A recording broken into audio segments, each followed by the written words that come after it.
भरकम इमारत दिन के वक्त वकीलों की दलीलों, मुजरिमों की सिसकियों और फाइलों के ढेर के नीचे दबी रहती है।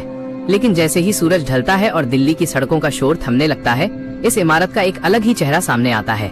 साल 2014 की उन काली रातों में वहाँ जो कुछ घटा, उसने न केवल वहाँ तैनात सुरक्षा कर्मियों बल्कि दिल्ली पुलिस के बड़े अधिकारियों के भी होश उड़ा दिए थे।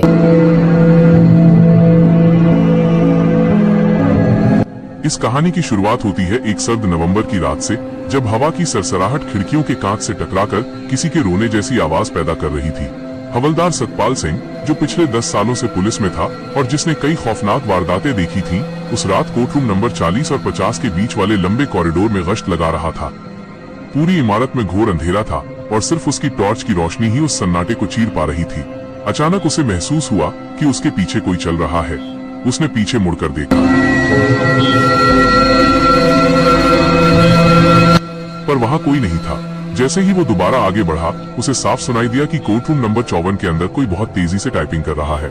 खट खट खट खट की वो आवाज इतनी तेज थी कि सन्नाटे को चीर रही थी। सतपाल ने सोचा कि शायद कोई क्लर्क देर रात तक काम कर रहा होगा, पर उसे याद आया कि उस रात सारे कमरे सील किए जा चुके थे। उसने हिम्मत जुटाकर कमरे का ताला खोला और जैसे ही दरवाजा धकेला, आवाज अचानक बंद हो गई। कमरे के अंदर घोर सन्नाटा था, लेकिन जब उसकी टॉर्च की रोशनी कंप्यूटर की स्क्रीन पर पड़ी तो उसके रोंगटे खड़े हो गए। कंप्यूटर बंद था, फिर भी उसकी स्क्रीन पर नीली रोशनी चमक रही थी और कर्सर अपने आप एक खाली सफेद पन्ने पर भाग रहा था, जैसे कोई अदृश्य उंगलियां कीबोर्ड पर मौत का फरमान टाइप कर रही हों। सतपाल वहां से भागा और कंट्रोल रूम में जाकर शोर मचाया। अगले दिन जब बार एसोसिएशन के वकीलों और वरिष्ठ अधिकारियों ने सीसीटीवी फुटेज खंगाली तो जो मंजर दिखा उसने सबकी रूह कंपा दी।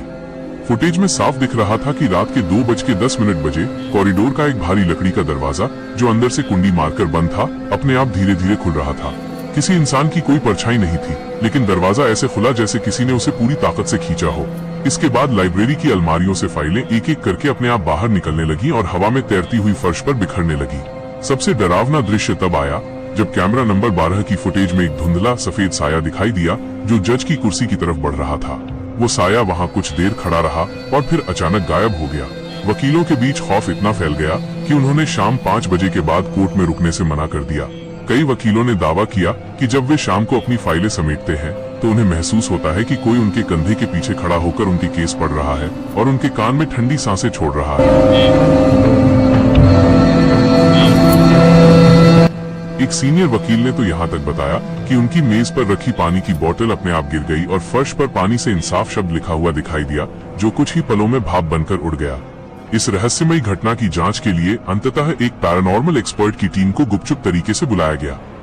वो रात करकरडूमा कोर्ट के इतिहास की सबसे भयानक रात होने वाली थी। टीम ने अपने साथ electronic voice phenomena, EVP recorders, thermal imaging कैमरे और ईएमएफ मीटर्स लिए थे। जैसे ही रात के 3 बजे, जिसे अक्सर शैतानी पहर कहा जाता है, पूरी टीम कोर्ट रूम नंबर 50 के अंदर तैनात हुई। कमरे का तापमान अचानक इतना गिर गया कि सबके मुंह से भाप निकलने लगी। ईएमएफ मीटर की सुई अचानक लाल निशान को पार कर गई, जिसका मतलब था कि वहां ऊर्जा का एक ऐसा स्रोत मौजूद था जो बिजली या किसी मशीन का नहीं था। टीम के लीडर ने अंधेरे में सवाल पूछा, क्या यहाँ कोई है जो हमसे बात करना चाहता है? कमरे में अचानक एक जोरदार धमाका हुआ, जैसे किसी ने जज का हथौड़ा मेज पर दे मारा हो। रिकॉर्डर में एक आवाज कैद हुई। वह एक बूढ़े आदमी की दर्द भरी आवाज थी, जो कह रही थी, मेरा बेटा बेगुनाह था, उसे गलत सजा दी गई। इस आवाज के साथ ही कमरे की सारी खिड़कियां एक साथ जोर जोर से खड़कने लगीं और दीवारों पर लगी घड़ियां उल्टी चलने लगीं।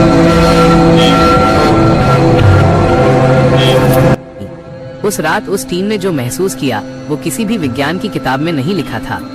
जब इस जगह का इतिहास खंगाला गया तो पता चला कि करकरडूमा कोर्ट की ये विशाल इमारत जिस जमीन पर खड़ी है, वहाँ दशकों पहले एक बहुत पुरानी और गुमनाम कब्रगाह हुआ करती थी। निर्माण के दौरान उन कब्रों को बेरहमी से खोदा गया और वहाँ के अवशेषों को सही तरीके से विसर्जित नहीं किया गया। इसके साथ ही इस अदालत में आने वाले हजारों लोगों का दुख, क्रोध और प्रतिशोध की भावनाएं वहाँ की दीवारों में जज्ब हो चुकी थी। उन रूहों के लिए ये इमारत एक ऐसा ठिकाना बन गई थी जहाँ वे अपने अधूरे न्याय की तलाश में भटक रही थीं। वे रूहें अब इस कानूनी तंत्र का एक ऐसा हिस्सा बन चुकी थी जिन्हें न तो पुलिस हटा सकती थी और न ही कानून शांत कर सकता था। आज भी वहाँ तैनात गार्ड्स बताते हैं कि कभी कभी रात के सन्नाटे में उन्हें जिरह करने की आवाजें सुनाई देती हैं, जैसे कोई अदृश्य अदालत अभी भी लग रही हो। पुलिस की फाइलों में इन घटनाओं को तकनीकी खराबी या चूहों की हरकत कहकर बंद कर दिया गया, लेकिन जो चश्मदीद वहां मौजूद थे वे जानते हैं कि सच कुछ और ही है। वो इमारत सिर्फ पत्थर और सीमेंट का ढांचा नहीं है, बल्कि वो उन अनगिनत सिसकियों और अधूरी आवाजों का घर है जो आज भी अंधेरे में इंसाफ मांग रही हैं। कहानी को और आगे बढ़ाते हुए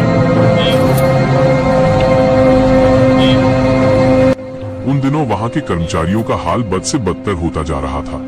एक सफाई कर्मचारी ने दावा किया कि जब वो सुबह जल्दी बाथरूम साफ करने गया तो आईने में उसे अपनी जगह किसी और का चेहरा दिखाई दिया।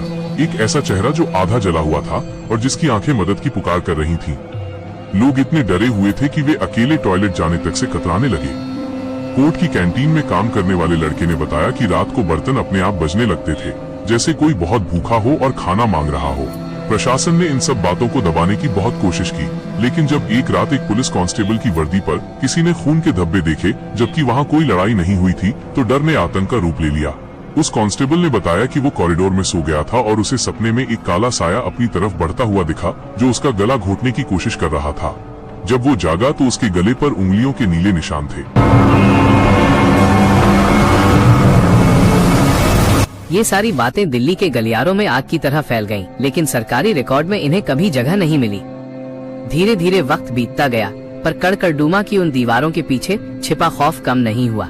आज भी अगर आप वहाँ के किसी पुराने कर्मचारी से बात करेंगे तो वो अपनी आवाज धीमी कर लेगा और आपसे कहेगा कि वहाँ रात को रुकने की गलती कभी मत करना, क्योंकि वो अदालत सिर्फ इंसानों के लिए नहीं है। वहाँ की तारीखें रूहें तय करती हैं। वहाँ के कंप्यूटर, वहाँ की फाइलें और वहाँ की हवा, सब कुछ उस अदृश्य दुनिया के नियंत्रण में है जिसे हम और आप नहीं समझ सकते। ये कहानी उन हजारों अनसुलझे रहस्यों की एक छोटी सी झलक है जो हमारे आसपास की पुरानी इमारतों में दफन है। कड़कड़डूमा कोर्ट की वो घटना विज्ञान और अध्यात्म के बीच की उस धुंधली रेखा को दर्शाती है जहाँ पहुँचकर हर तर्क हार मान लेता है। वहाँ का हर गलियारा, हर कमरा और हर कोना एक ऐसी अनकही दास्तां कहता है जो सिर्फ वही सुन सकता है जिसकी रूह उस खौफ को महसूस करने के लिए तैयार हो। रात के साये में आज भी वहाँ की खिड़कियाँ खड़कती हैं और टाइपराइटर की वो आवाज गूंजती रहती है, मानो कोई रूह आज भी अपनी बेगुनाही की अर्जी टाइप कर रही हो।